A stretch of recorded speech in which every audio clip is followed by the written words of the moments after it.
স্বেচ্ছাসেবক দল কেন্দ্রীয় সংসদের সাংগঠনিক রিপোর্ট পেশ করবেন বাংলাদেশ জাতীয়তাবাদী স্বেচ্ছাসেবক দলের সাংগঠনিক সম্পাদক সাবেক ছাত্রনেতা জনাব নাজমুল হাসান।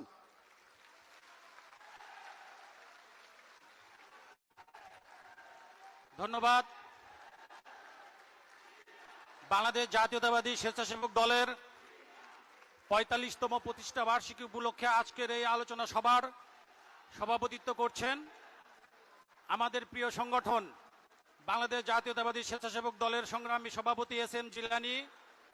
প্রধান অতিথি হিসাবে ভার্চুয়ালি আমাদের সাথে সংযুক্ত আছেন বাংলাদেশ জাতীয়তাবাদী দল বিএনপির ভারপ্রাপ্ত চেয়ারম্যান, আমাদের আস্থা, বিশ্বাস ও ভালোবাসার জায়গা জনাব তারেক রহমান, উপস্থিত জাতীয় পর্যায়ের নেতৃবৃন্দ এবং বিভিন্ন ইউনিট থেকে আগত আমার ভাইয়েরা, আসসালামু আলাইকুম।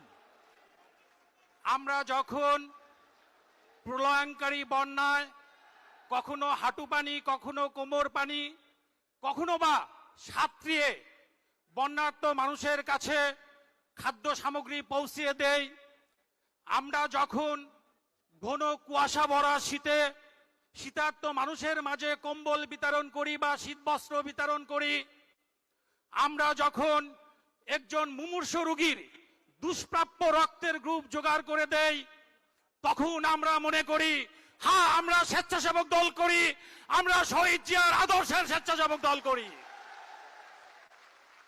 শুধুই কি মানবিক সেবার কারণে স্বেচ্ছাসেবক দলের সৃষ্টি হয়েছে?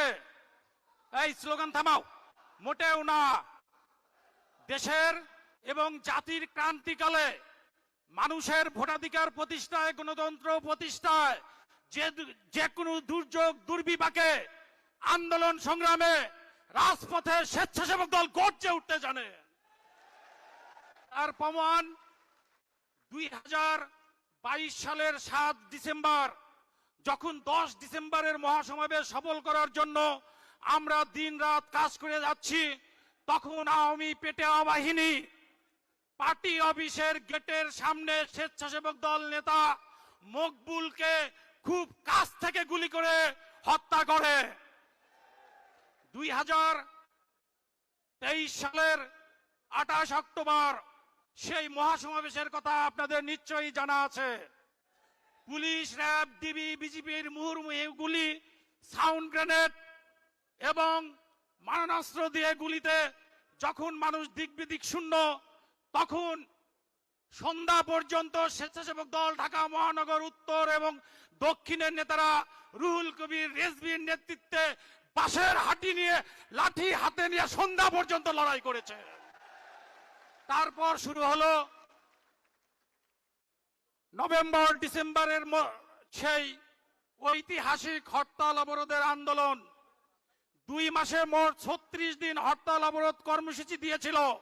আমি হলফ করে বলতে পারি স্বেচ্ছাসেবক দলের কেন্দ্রীয় কমিটি এবং ঢাকা মহানগর উত্তর দক্ষিণ প্রতিদিন ঢাকার মেইন পয়েন্টে হরতাল অবরোধের সপক্ষে বুক চিতিয়ে লড়াই করেছে। প্রিয় নেতৃবৃন্দ, আমাদের সাংগঠনিক ইউনিট মোট 81টি, জেলা এবং মহানগর সমমর্যাদা সম্পন্ন। তার প্রতিটা ইউনিট করা হয়েছে, অর্থাৎ কমিটি আছে। আমাদের মোট থানা এবং পৌর ইউনিট 949টি। 949টি থানা এবং পৌরের মধ্যে 933টি থানা এবং পৌর কমিটি গঠন করা হয়েছে। আমাদের মোট ইউনিয়ন 4609টি। আপনারা শুনলে অবাক হবেন, আন্দোলন সংগ্রামের মধ্যেও, প্রতিকূল পরিস্থিতির মধ্যেও আমরা 2879টি ইউনিয়ন কমিটি দিতে পেরেছি। বাকি 1700 ইউনিয়ন কমিটি প্রক্রিয়াধীন। প্রিয় নেতৃবৃন্দ, স্বেচ্ছাসেবক দলকে তৃণমূল থেকে গড়ে তোলার জন্য এস.এম. জিলানী এবং রাজীব আহসানের নেতৃত্বে আমরা বাংলাদেশের প্রতিটি জেলায় সাংগঠনিক সফর করেছি। প্রিয় সাংগঠনিক অভিভাবক, আপনি জেনে অবাক হবেন 3 বছরে স্বেচ্ছাসেবক দল যে সাংগঠনিক সফর করেছে, আমি রাতে একটু ক্যালকুলেট করে দেখলাম, আমরা 3 বছরে প্রায় 45,000 কিলোমিটার সড়ক পথে চলেছি, যেটা সমসাময়িক বাংলাদেশের রাজনীতিতে এক অনন্য নজির হয়ে থাকবে।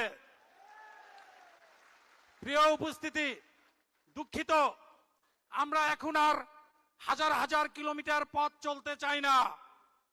শহীদ প্রেসিডেন্ট জিয়াউর রহমানের আদর্শ বাংলাদেশের ঘরে ঘরে পৌঁছে দিতে, জনাব তারেক রহমানের আগামী বাংলাদেশ গঠন করতে আমরা বাংলাদেশের প্রতিটি জনপদে আমাদের পদচিহ্ন এঁকে দিতে চাই।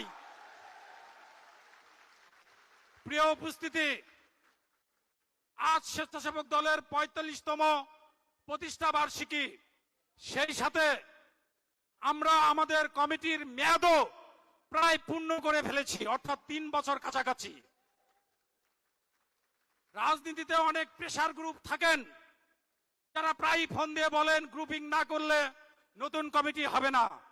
আজকেও এই অডিয়েন্সে ঢোকার সময় অনেক কেন্দ্রীয় নেতা বলেছেন নাড়াচাড়া না দিলে নতুন কমিটি হবে না বা ভাঙবে না।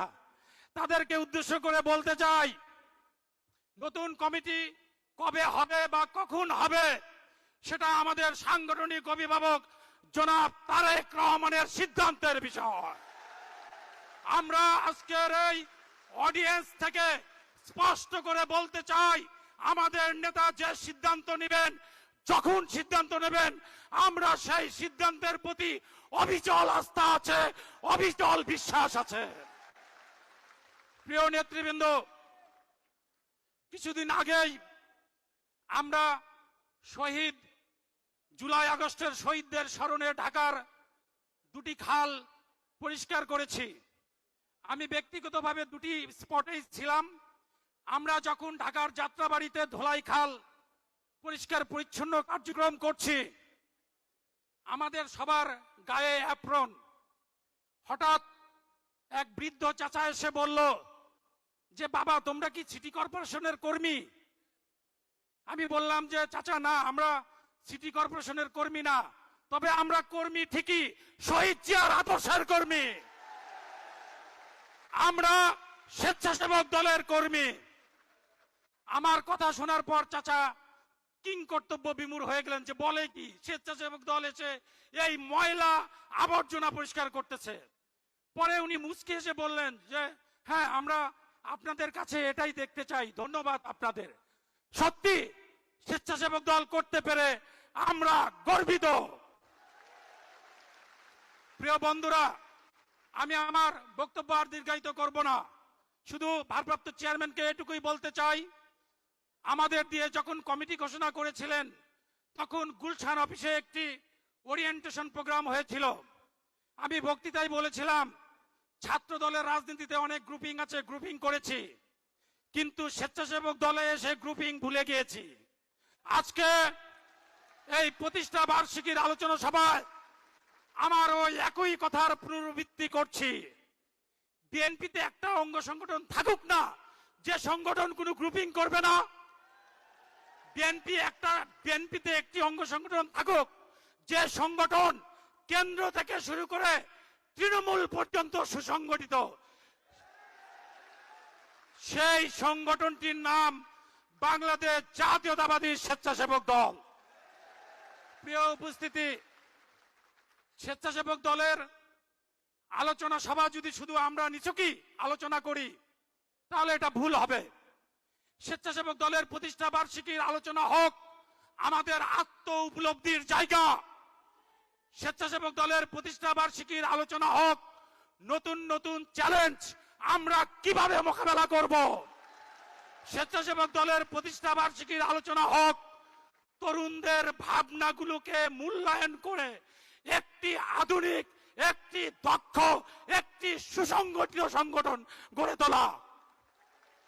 সেই প্রত্যাশা ব্যক্ত করে আমি আমার বক্তব্য শেষ করছি। আল্লাহ হাফেজ। বাংলাদেশ জিন্দাবাদ। বাংলাদেশ জাতীয়তাবাদী স্বেচ্ছাসেবক দল জিন্দাবাদ। ধন্যবাদ সবাইকে। আমাদের মাঝে উপস্থিত আছেন বাংলাদেশ জাতীয়তাবাদী